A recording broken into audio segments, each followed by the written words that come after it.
Hello students, आज हम लोग क्लास 9 का एनसीईआरटी सिलेबस का नंबर सिस्टम पढ़ेंगे। तो देखिए, नंबर सिस्टम में कुछ खास नहीं है, आगे जाके आपको मिलेगा कुछ डिफरेंट।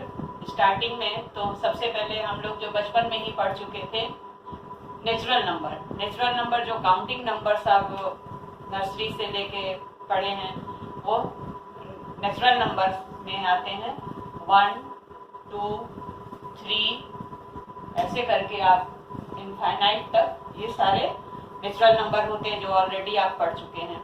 उसके बाद आपने होल नंबर से भी आप फैमिलियर हैं बहुत अच्छी तरह से।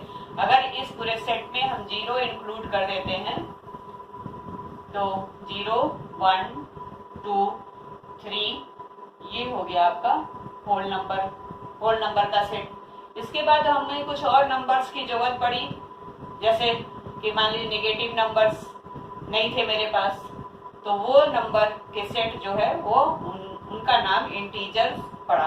तो सारे नेगेटिव नंबर्स का मतलब माइनस इनफाइनाइट से लेके -3, -2, -1 फिर 0 और सारे पॉजिटिव नंबर्स ये आपके इंटीजर्स में आ गए, सारे इंटीजर्स के सेट में आ गए।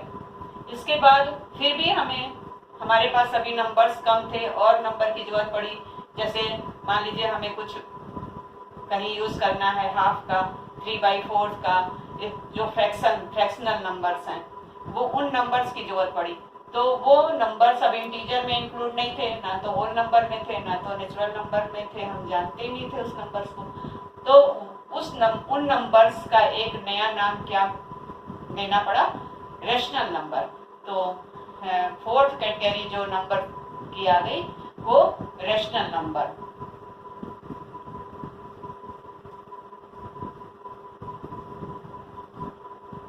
रेशनल नंबर्स में क्या हो गए कि सारे नेगेटिव नंबर्स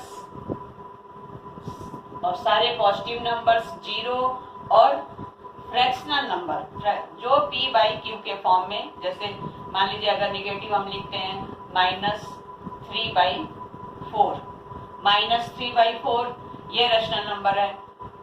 -2 भी रेशनल नंबर है, जो कि आप पहले की वीडियो में देख चुके होंगे। -2 अगर हम लिखना चाह रहे हैं तो -2 लिख सकते हैं, उसके डिनोमिनेटर में अगर हम 1 लिखते हैं। इसी तरह से आपका 0 भी रेशनल नंबर है और आगे भी बाकी सारे इनफाइनाइट तक आपके ये सारे रेशनल नंबर हैं। रेशनल नंबर की और क्वालिटी क्या है, ये p/q के फॉर्म में होना चाहिए।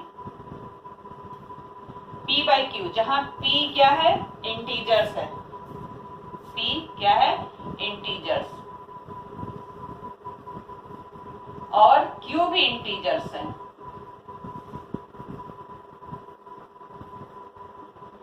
लेकिन यहाँ पर और एक कंडीशन है कि q जो है वो 0 नहीं होना चाहिए, क्योंकि q 0 जो है इंटीजर्स के ग्रुप में आता है, लेकिन यहाँ पर q 0 नहीं होगा।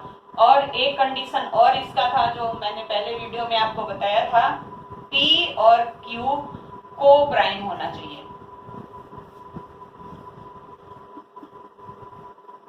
को प्राइम का क्या मतलब होता है कि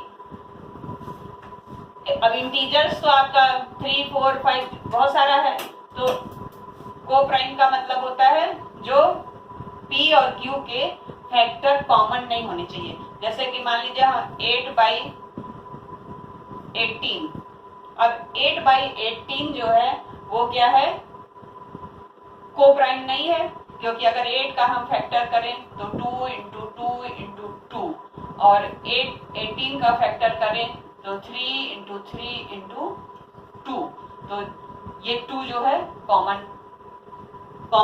हो गया, तो इसलिए ये को प्राइम नहीं है। अगर इसी को हम सिंपलेस्ट फॉर्म में कर दें 8/18 को, तो क्या हो जाएगा 4/9। तो 4/9 क्या है, ये रेशनल नंबर है। ये क्या है, रेशनल नंबर। तो इस तरह से जो सिंपलेस्ट फॉर्म होगा वही रेशनल नंबर होगा। तो हमें अभी तक कितने कितने नंबर्स मिल गए? Natural number, whole number, integers and rational number. अब इसको थोड़ा सा वेन डायग्राम से भी समझ लेंगे कि सबसे पहले मेरे पास क्या आया था? Natural number. नेचुरल नंबर्स में जो सारा ग्रुप 1 से लेके इनफाइनाइट तक, उसके बाद हमने उसमें 0 इंक्लूड किया, तो वो वाला ग्रुप मेरे क्या कहलाया? Whole number. मतलब होल नंबर में आपका नेचुरल नंबर इंक्लूड है। तो यहाँ पे अगर 0 इंक्लूड कर दिए और यहाँ पे 1 2 3 7 9 इस तरह से सारे नंबर्स नेचुरल नंबर हो गए। 0 इंक्लूड कर दिए 1 3 5 8 11 इस तरह से सारे नंबर क्या हो गए? होल नंबर हो गए। इसके बाद इंटीजर मिला। इंटीजर में आपका होल नंबर और नेचुरल नंबर वो सारा इंक्लूड है। तो सारे माइनस नंबर -7 -9 0 1 2 8 1000 इस तरह से सारे नंबर्स इंटीजर्स के हो गए, माइनस सारे नेगेटिव नंबर्स और सारे पॉजिटिव नंबर्स। इसके बाद आया रेशनल नंबर जो कि फ्रैक्शनल नंबर था। ये रेशनल नंबर का ऑर्बिट है जिसमें आपके सारे p/q के फॉर्म में नंबर हैं, निगेटिव भी हैं पॉजिटिव भी हैं, जैसे 1/2 0 -5 5 7 इस तरह से सारे नंबर्स आपके रेशनल नंबर है। अब इसमें मैंने आधा पार्ट क्यों आधा कर दिया? इसको आधा क्यों कर दिया? क्योंकि इसमें एक नंबर और आ गया जिसको कि आप p/q के फॉर्म में नहीं लिख सकते हैं। वो क्या है? Irrational number. वो क्या है? Irrational number. मतलब वो रेशनल नहीं है, उसको हम p/q के फॉर्म में नहीं लिख सकते। अब देखिए, अभी आप देखेंगे कैसे इर्रेशनल होता है।